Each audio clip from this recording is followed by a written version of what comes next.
بسم اللہ الرحمن الرحیم۔ السلام علیکم۔ امید ہے آپ سب لوگ خیریت سے ہوں گے۔ الحمدللہ ہم لوگ بھی بالکل ٹھیک ٹھاک ہیں۔ اللہ کا بہت بڑا احسان کہ مدینے میں ہمارے بہت اچھے دن گزر رہے ہیں۔ روزہ رسول پہ حاضری ہماری ہو رہی ہے ماشاءاللہ سے، اور ہمیں ریاض الجنہ بھی جانے کا موقع مل چکا ہے۔ ریاض الجنہ میں الحمدللہ ایک ایسا اچھا ٹائم ہمیں ملا، حضور پاک کے روزے کی جالی کے سامنے عبادت کا موقع۔ بہت خوش نصیبی کی بات ہے کہ اللہ تعالیٰ نے اس قابل سمجھا ہم جیسے گناہ گاروں کو۔ تو آج ہم لوگ جا رہے ہیں زیارات کے لیے، مدینہ کی جو بھی زیارات ہیں ان کا آج ہم وزٹ کریں گے۔ تو ہمارے سفر کا جو آغاز ہے وہ جبل احد سے ہوتا ہے۔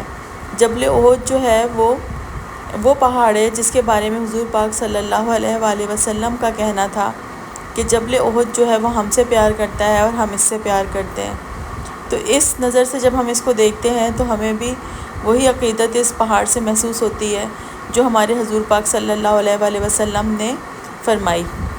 تو ہمارا جو آج کا آغاز ہے وہ جبل احد سے ہوا۔ یہاں پہ یہ مسجد بنی ہوئی ہے جہاں پہ نماز پڑھی جاتی ہے احد کے مقام پہ، اور یہاں پہ شہدائے احد کی بھی قبریں ہیں اور قبرستان بنا ہوا ہے۔ قبرستان کی جو ہے وہ بات مطلب اب قبریں نظر نہیں آتی ہیں، بالکل میدان سا انہوں نے کر دیا ہے۔ تو یہاں پہ فاتحہ ہم نے پڑھ لی تھی قبرستان میں باہر سے، اور یہ احد کا پہاڑ ہے، اس کے سامنے شاپس وغیرہ بنی ہوئی ہیں ڈیفرنٹ چیزوں کی، اور وہ پیچھے آپ کو یہ پہاڑ نظر آئے گا۔ بہت شدید گرمی ہے اس وقت، اور دوپہر کا کیونکہ ٹائم ہے تو ویسے بھی اس وقت بہت شدید گرمی ہوتی ہے۔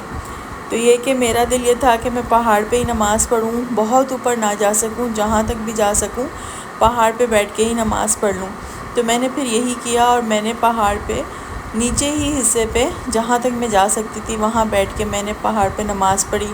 اور آج اس گرمی کی شدت کا احساس ہوا کہ آپ یہاں دیکھیں اس قدر گرمی ہے کہ 2 منٹ نماز کے لیے جب آپ جوتے بھی اتارتے ہیں تو آپ کو پتہ لگ جاتا ہے کہ پاؤں زمین پہ نہیں رکھے جاتے، بالکل سیدھا پاؤں آپ نہیں رکھ سکتے، آپ کو ایسا رکھنا پڑتا ہے کہ پاؤں بھی آپ بار بار اپنے آگے پیچھے کرتے ہیں گرمی کی اس تپش سے۔ اور اس جگہ اس گرمی میں ہمارے نبی اور ان کے ساتھیوں نے کیا کیا وقت دیکھے۔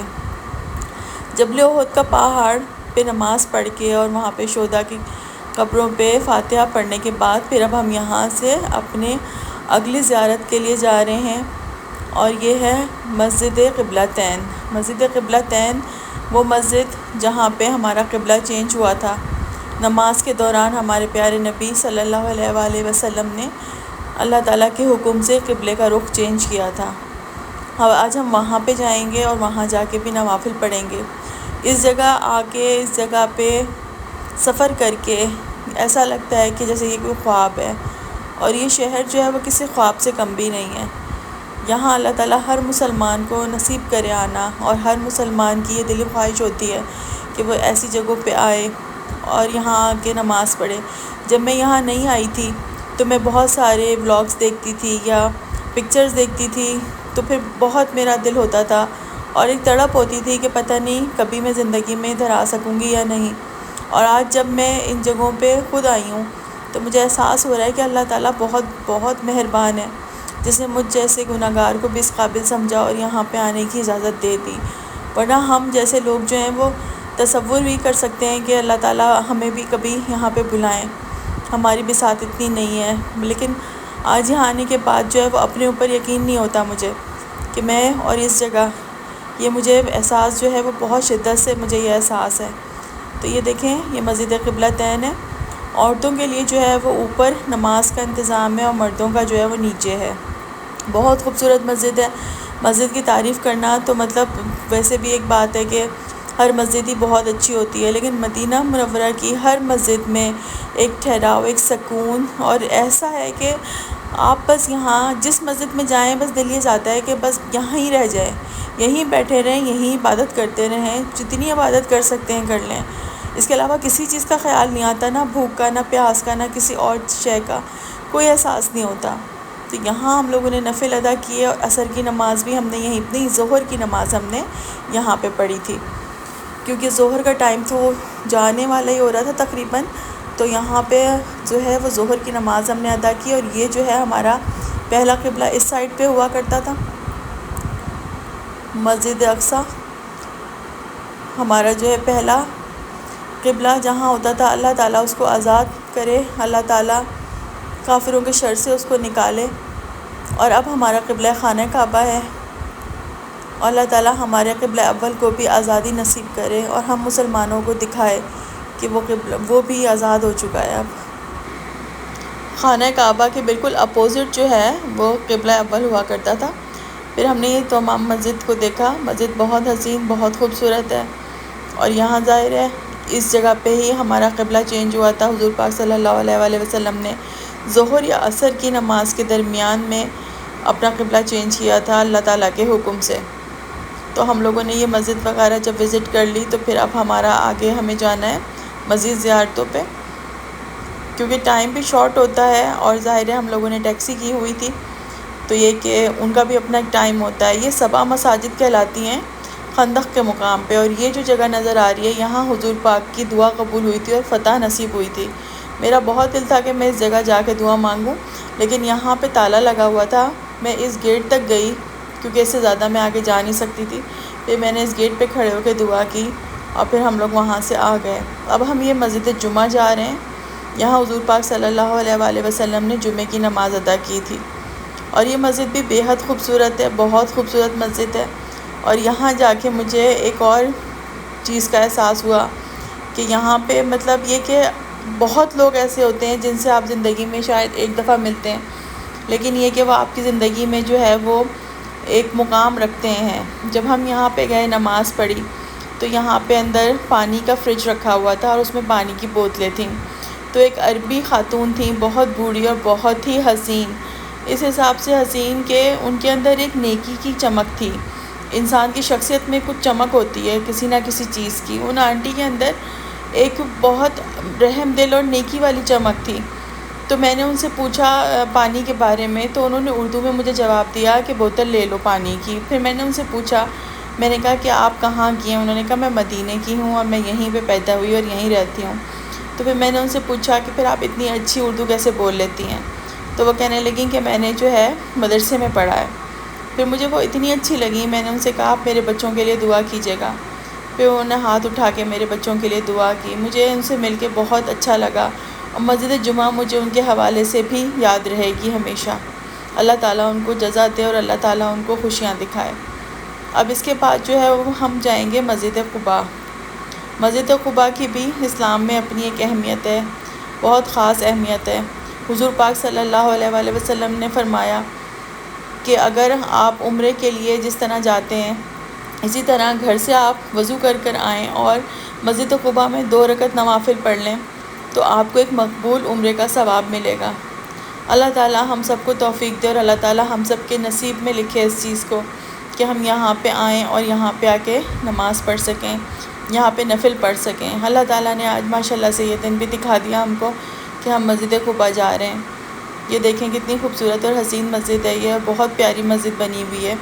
یہاں جب ہم پہنچے تو یہاں پہ عصر کے ٹائم ہونے والا تھا، لیکن یہ کہ عصر سے پہلے پھر جو نفل ہم پڑھ سکتے تھے وہ ہم نے پڑھ لی، کیونکہ نماز ہو رہی تھی، اور جماعت کے ساتھ نماز پڑھنے کی بھی اپنی بات ہوتی ہے۔ تو خیر ہم نے یہاں پہ نماز پڑھی، اور نماز پڑھنے کے بعد بھی تھوڑا سا ٹائم ہم یہاں پہ بیٹھے رہے، کیونکہ یہاں پہ بھی بیٹھنا جو ہے وہ بہت اچھا لگ رہا تھا۔ ہر جگہ ہی مدینے کی ایسی ہے کہ آپ کا دل نہیں چاہتا، اور یہ کہ مدینے میں جو ہے جب بھی آپ آئیں تو زیادہ دنوں کے لیے آئیں، کیونکہ یہاں پہ بہت کچھ دیکھنے کا ہے اور بار بار دیکھنے کا ہے۔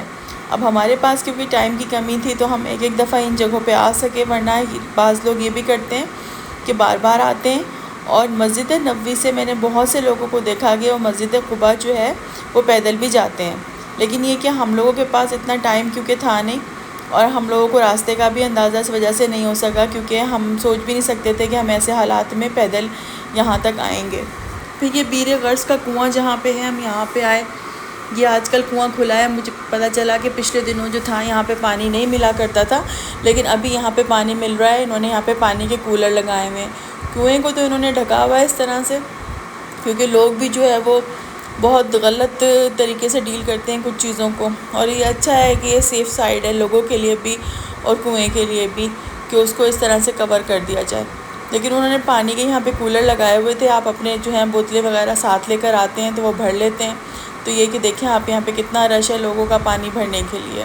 بیر غرض کا کنواں جو ہے اس میں حضور پاک صلی اللہ علیہ وآلہ وسلم نے اپنا لعاب اور شہد ڈالا تھا، اور 1400 سال سے یہ پانی جو ہے یہ کبھی بھی بند نہیں ہوا، اور اس میں شفا ہے، اور یہ حقیقت ہے۔ میں نے یہ پانی لیا اور اس پانی کی بات ہی کچھ اور ہے۔ اللہ تعالیٰ کا احسان کہ اس نے ہمارے رزق میں اس پانی کو بھی لکھا۔